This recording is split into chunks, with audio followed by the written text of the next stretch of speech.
Let me quickly walk you through this setup for demonstrating the process of measuring DC current with a digital multimeter to figure out how much current a device that is hooked to your battery bank is taking from the battery bank.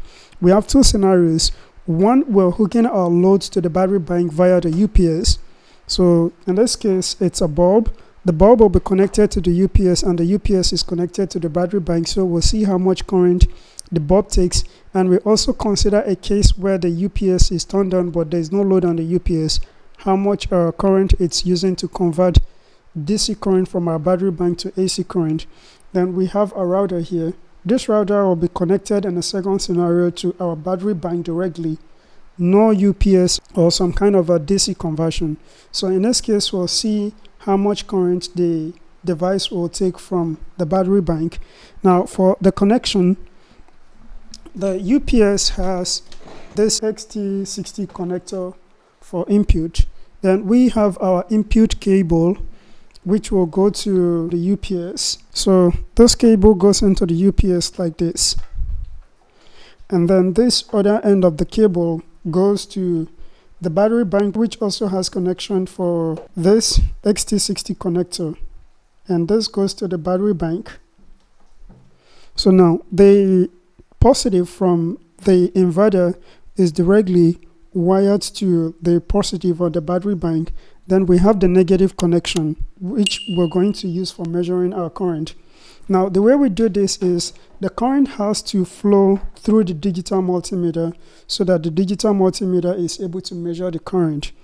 Also, it means we're connecting it to the battery bank via the digital multimeter. So the positive connection, first you have to set your meter to current measuring or dial it to current. This uppercase A prefixed with a dash and a donut dash beneath the dash is your current symbol. So this is indicative of current, and we want to measure current in amps, not in milliamps, so we dial it to 10 amps. And now that we're in 10 amps, we turn on the digital multimeter. Normally, this is how your digital multimeter is connected so that you can measure components, you can measure voltage. Then if you want to measure current, this 10 amp connection here is for current measurement. So you take the red probe and you put it on that connection while the black remain on the COM port. Then you take the positive connection, that is the positive probe or red probe from the digital multimeter, and hook it to the negative connection from the UPS. So we hook it to the negative connection from the UPS, and then the black probe from the digital multimeter is connected to the black probe on your battery bank.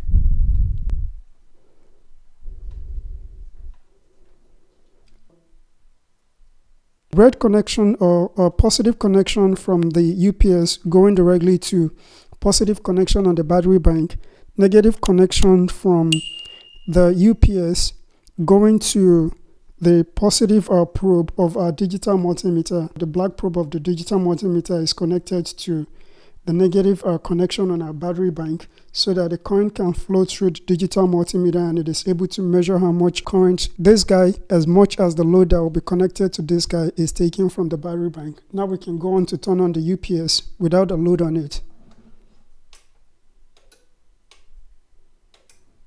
So the UPS is turned on and it's using 0.9 or 0.91 amps for DC to AC current conversion.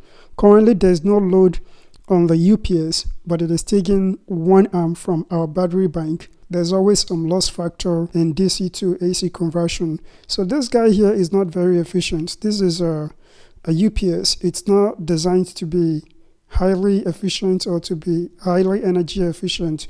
So it's using a lot of current to convert DC to AC. You can get some inverters that use relatively lower current to convert DC to AC, and they'll give you much better efficiency compared to what you can get from this guy. Now we can hook a load to our UPS and see how much current the load is taking from the UPS. Now we can hook the AC bulb to our UPS.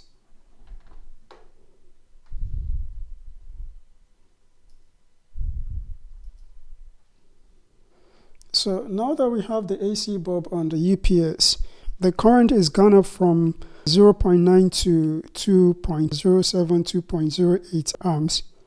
So we can see now that as we have the load on the battery bank via the UPS, the current goes up.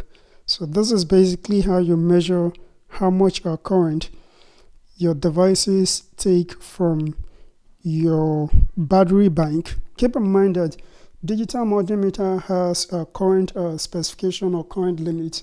Some digital multimeter cannot handle more than 10 amps, like the case with this one. Some can handle up to 20 amps. And even the probes, some probes are not designed to handle more than 10 amps. Always check the specification of your probe, then your digital multimeter, so that you don't get your digital multimeter damaged or you don't get your probe burnt in the process of measuring DC current or the amount of current that your load is taking from your battery bank. The reason we can do this effectively and not have issues is because we're dealing with relatively small current. 2 amps is pretty small for this digital multimeter to handle. And this is a pretty cheap digital multimeter. I wouldn't try 10 amps, 15 amps, 20 amps on this guy. We can move on to the DC to DC connection to our battery bank. So we want to see how much current a DC device hooked to the battery bank directly is taking. In this case, we're using this router here. So we no longer have need for the UPS guy.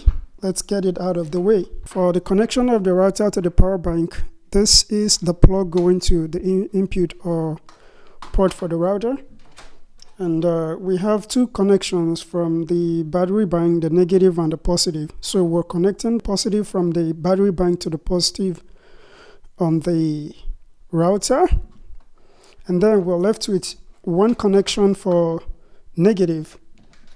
And as with the first case, the red probe is going to the black connection or the negative connection on our device, and the black probe goes to the negative connection on the battery bank. And as you can see, this device is taking 0.5, 0.6 amps from our battery bank. So this is basically how you wire your DC device to your battery bank via your digital multimeter and then measure how much current it's taking. And this current is relatively low. If you were to hook this guy up to the UPS and then hook the UPS to the battery bank, and that takes a lot more current. So instead of using 0.5 amps, you'll be using 1.5 amps, and that's a lot, extra 1 amp. So it is always good to do DC to DC connections when possible, because the introduction of inverter in your connection creates some kind of energy loss factor, and this loss factor goes on the battery bank, or perhaps it adds to the amount of current that you take from a battery bank. So this brings us to the end of this video. If you like it, as usual, like it, and if you dislike it, like it and let me know what your take is on the video. And if you're new to the channel, please subscribe and turn the video notification bell on, so when I drop new contents, you get to see them. Thanks. Bye.